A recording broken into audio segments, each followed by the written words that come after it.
Benedict, sa inisyal na assessment ng provincial government, gaano ba kalawak yung pinsalang idinulot ng bagyong Pipito dyan sa Aurora?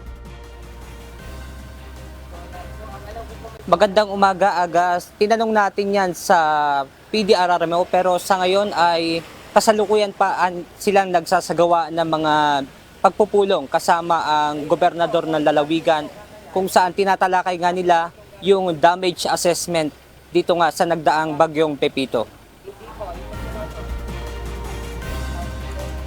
Patuloy ang pamahalaang panlalawigan ng Aurora at Aurora PDRRMO sa pakikipag-ugnayan mula sa mga opisyal mula sa mga bayan ng Kasiguran, Dilasag at Dinalungan.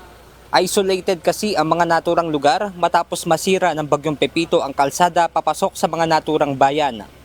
Kahapon, halos 4 na oras na binayo ng bagyong Pepito ang lalawigan ng Aurora. Matapos nito ay tumambad na nga ang pinsalang iniwan nito.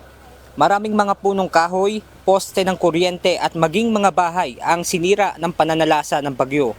Kaya naman ngayon ay puspusa na ang iba't ibang departamento ng lokal na pamahalaan sa clearing operation sa mga nagkalat na puno sa kalsada.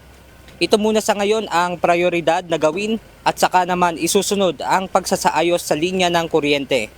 Sa ngayon ay malaking bahagi ng lalawigan ng Aurora ang walang supply ng kuryente. Maging ang signal mula sa mga cell site ay apektado rin kung kaya't pahirapan sa ngayon ang pagtawag at maging ng pag-text. Aga ngayon ay wala namang umiiral na tropical cyclone wind signal dito sa Aurora at ngayon nga ay sumisikat na yung araw. Bagamat medyo maulap pa yung kalangitan dito sa bahaging ito ng Aurora. At yan muna ang ating update mula rito sa Baler, Aurora. Balik sa inyo dyan, Aga. Maraming salamat, Benedict Samson.